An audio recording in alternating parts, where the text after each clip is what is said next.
So hello friends, welcome back to my channel. तो हम लोग पढ़ रहे हैं क्लास 12 का चैप्टर अमाइंस। तो अब तक हम लोग अमाइंस में क्या क्या पढ़ चुके हैं? हम लोग अमाइंस की प्रिपरेशन मेथड पढ़ चुके हैं, फिजिकल प्रॉपर्टीज़ पढ़ चुके हैं। तो हम लोग पढ़ क्या रहे हैं? हम लोग पढ़ रहे हैं केमिकल रिएक्शंस और केमिकल प्रॉपर्टीज़। तो हम लोग केमिकल रिएक्शन में अब तक क्या क्या पढ़ चुके हैं? हम लोग केमिकल रिएक्शंस में पढ़ चुके हैं बेसिक नेचर। हम लोग अभी तक बेसिक नेचर ही पढ़ रहे हैं। बेसिक नेचर पे तीसरा वीडियो है जिसमें हम लोग पढ़ेंगे अराइल अमाइन वर्सेस अमोनिया। हम लोगों ने पिछले वीडियो में क्या पढ़ा था? Alkane amine versus ammonia. आज के वीडियो में हम लोग पढ़ेंगे अराइल अमाइन वर्सेस अमोनिया। तो जिसने भी बेसिक नेचर का पहला वीडियो नहीं देखा है, जिसमें पी के बी और के बी मैं जैसे टर्म्स मैंने समझाए थे, तो उन बच्चों को थोड़ी सी मुश्किल होगी इस वीडियो में, क्योंकि उस वीडियो का जो पार्ट है थोड़ा सा वो इसमें यूज़ हो रहा है। खैर मैं थोड़ा सा तो बता दूंगी, लेकिन डिटेल में अगर आपको वो वीडियो देखनी है तो वो वीडियो जाके ज़रूर देखिएगा चैनल पे। तो चलिए स्टार्ट करते हैं। पहली लाइन क्या लिखी है? पहली लाइन लिखी है P K B value of aniline is quite high. पहली लाइन ही लिखी है पी के बी वैल्यू, जो हमारी एनिलीन की पी के बी वैल्यू है वो क्या है? ज़्यादा है।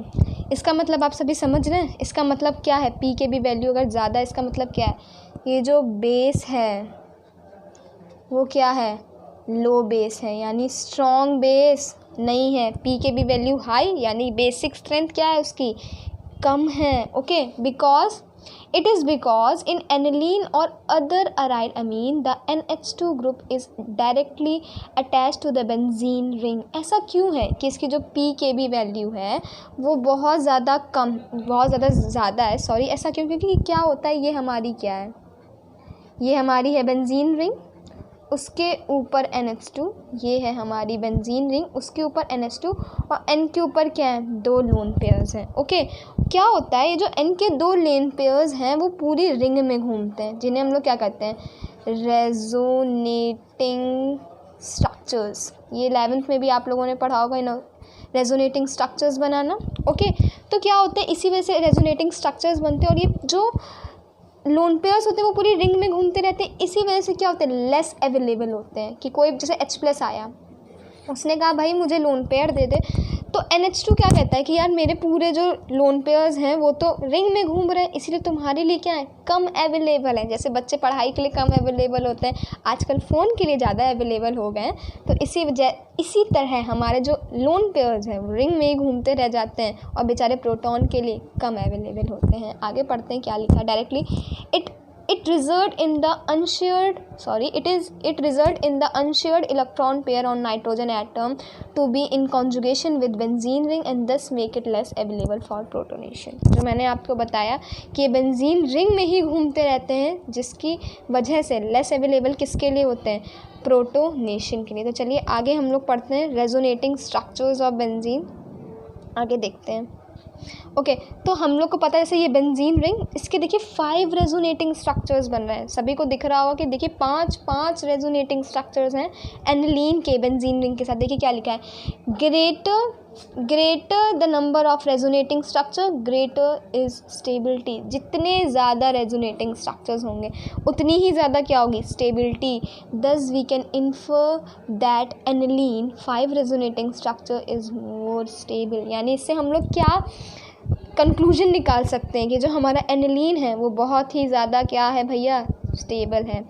Hence, the proton acceptability or the basic nature of aniline or other aromatic amines would be less than that of ammonia। इससे हम लोग क्या कंक्लूजन क्या निकला पूरा कि जो हमारा अराइल अमीन्स हैं और एनिलीन है वो क्या है? लेस बेस है in comparison to ammonia. Okay, तो आप लोगों को मैं पी के बी जो है वो दोबारा समझा देती हूँ। जो हमारे वीडियो की पहली लाइन थी, P K B value of aniline is quite high. इसका मैंने आपको एक फॉर्मूला बताया था, सभी लोगों ने मे भी उस वीडियो में देखा हो। जिन्होंने वो वीडियो नहीं देखा है वो जाके ज़रूर देखिएगा।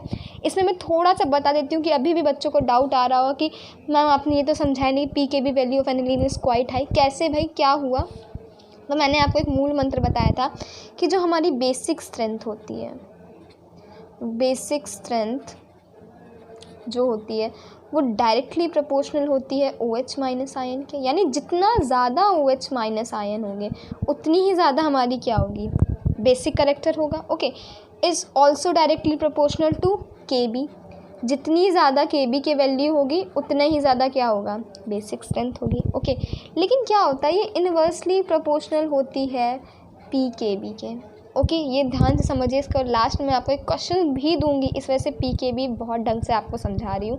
अब क्या Pkb में क्या सिनेरियो आ रहा है, Pkb में ये सिनेरियो आ रहा है कि जितनी ज़्यादा Pkb वैल्यू, यानी higher the value of Pkb lower the base, जितनी ज़्यादा Pkb की वैल्यू होगी उतना ही वो क्या होगा, कम बेसिक, क्योंकि क्या लगा है, इनवर्सली प्रोपोर्शनल। ध्यान रखिए, जो बेसिक स्ट्रेंथ है वो क्या है, इनवर्सली प्रोपोर्शनल है Pkb के, और Kb के क्या है, डायरेक्टली प्रोपोर्शनल है, लेकिन इनवर्सली प्रोपोर्शनल किसके हैं, Pkb के। ओके, और वाइस वर्सा भी देख लीजिए कि जितनी कम Pkb की value, lower the value of Pkb, higher the base, higher the base. Okay, जितनी कम Pkb की वैल्यू होगी उतनी ही ज़्यादा basic character. Okay, I hope आप लोगों को समझ में आ गया हो कि मैं क्या समझाना चाह रही हूँ। इसी वजह से जो फर्स्ट लाइन हमारी लिखी थी, Pkb value of aniline is quite high, यानी Pkb जो वैल्यू है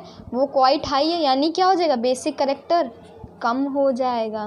ओके, इसे ऐसा रीज़न क्या है, क्योंकि क्या होता है, जो हमारे जो बेंजीन जो N के लोन पेयर्स हैं वो क्या होते हैं, पूरी रिंग में क्या कहते हैं, कॉन्जुगेशन करने लगते हैं, जिस वजह से क्या होता है, लेस अवेलेबल फॉर प्रोटोनेशन, वो प्रोटोनेशन के लिए इतने अवेलेबल नहीं हो पाते हैं। ठीक है, आगे देखते हैं क्या लिखा है। ये हम लोग, मैंने आपको इसमें बताया था कि greater the stability, greater the number of resonating structures, greater the stability, और ज़्यादा बेसिक करेक्टर के बारे में बता दिया। अब एक बहुत ही ज़्यादा इंपॉर्टेंट लाइन आ गई यहाँ, NCERT की ये लाइन है, इसीलिए मैंने इसको इस वीडियो में कवर किया है। इस पर 2020 में एक ऑप्शनल क्वेश्चन आया था जिसको बच्चों ने बहुत ज़्यादा घुमा दिया था, याद रखिएगा। मैं आपको इसीलिए मैंने ब्लैक कलर से ये लाइन लिखी है, ध्यान से पढ़िएगा।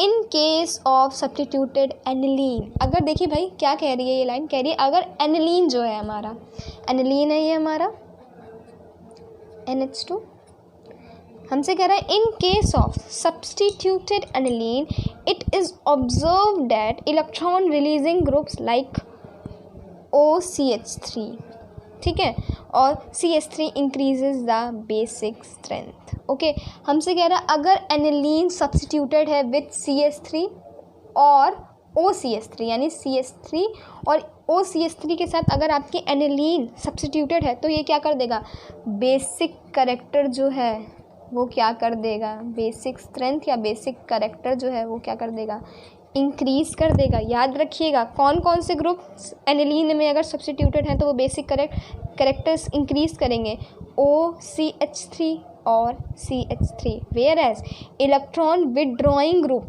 लाइक NO2, SO3H, COOH और X डिक्रीजेज इट। अगर एनिलीन जो है हमारा वो सब्स्टिट्यूटेड किससे है, अगर वो सब्स्टिट्यूटेड है X से और COOH से और NO2 से और SO3H से अगर सब्स्टिट्यूटेड है तो ये क्या करेगा, बेसिक स्ट्रेंथ डिक्रीज़ कर देगा। आई होप आप लोगों को समझ में आ गया होगा कि क्या है। तो वीडियो में इतना ही। लास्ट में जाते जाते आप एक क्वेश्चन ले लीजिए। क्वेश्चन क्या है, which has higher value of PKB, aniline और साइक्लोहेक्साइल अमीन। बताइए क्या लगता है आपको, इसका आंसर क्या होगा। वीडियो पॉज करिए, जितना आपने पढ़ा उसको गैदर और एनालाइज करने की कोशिश करिए कि आपको समझ में आ रहा है कि नहीं। अगर नहीं समझ में आ रहा है तो आप मुझे कमेंट में बताइएगा, लेकिन एनालाइज करना बहुत ज़रूरी है, क्योंकि जब तक आप एनालाइज नहीं करेंगे, क्वेश्चंस प्रैक्टिस नहीं करेंगे, तब तक आपका कुछ नहीं हो सकता। देखिए अभी आपको वीडियो काफ़ी शॉर्ट लग रहे होंगे, बहुत छोटी छोटी वीडियो हैं, 10-10 मिनट के वीडियो में क्या ही समझा देंगे। लेकिन देखिए टॉपिक को समझाने में बहुत कम टाइम लगता है, ज़्यादा टाइम किस में लगता है, उसको क्वेश्चंस प्रैक्टिस करने में बहुत ज़्यादा टाइम लगता है। तो जब क्वेश्चंस की सीरीज़ आएगी उसमें बहुत लंबे लंबे वीडियो होंगे, उसकी टेंशन मत लीजिए आप।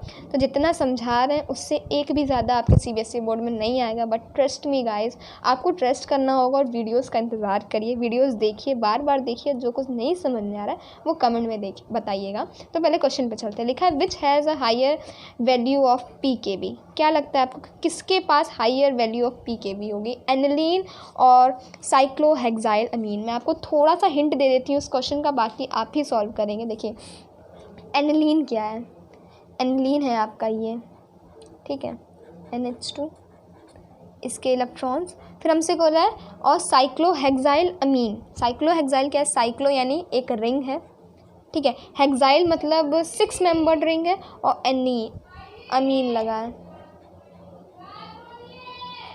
ठीक है। ये है एनलीन और ये है साइक्लोहेक्साइल अमीन। ये दो तरह है। अब बताना है इसमें किसके पास हायर पीकेबी वैल्यू है।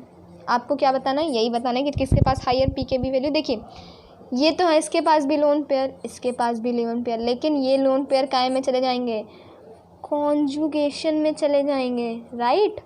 जब प्रोटॉन आएगा H+ इसके पास आके कहेगा भैया हमको इलेक्ट्रॉन्स दे दो, तो कहेगा मेरे तो इलेक्ट्रॉन जो है वो रिंग में घूम रहे हैं। और फिर ये इसके पास अगर H+ आएगा, वो कहेगा आप ले लो, मेरे रिंग में नहीं घूम रहे हैं। तो हायर पीकेबी वैल्यू का मतलब क्या है? लोअर बेस, जो क्या है? कम बेसिक है। तो कम बेसिक कौन सा है इसमें? ये। तो हायर पीकेबी वैल्यू किसकी हो गई? बताइए सभी लोग, हायर पीकेबी वैल्यू किसकी हो गई? एनिलीन की हायर पीकेबी वैल्यू है, और पीकेबी वैल्यू हो गई हायर, और लोअर क्या हो गई? केबी की वैल्यू। ओके, मैंने जो बताया वो जो एक मूल मंत्र, basic strength is directly proportional to OH minus, directly proportional to KB and inversely proportional to PKB। अगर आपको इसका प्रॉपर आंसर चाहिए तो ये रहा इसका प्रॉपर आंसर। आप स्क्रीनशॉट ले लीजिए या फिर नोट करते हैं वीडियोस तो नोट कर लीजिए। अगर वीडियो अच्छी लगी है तो वीडियो को करिएगा लाइक, चैनल को करिएगा सब्सक्राइब, और जो कुछ भी ना समझ में आया हो कमेंट में बताइएगा। टिल देन बाय बाय, नमस्ते।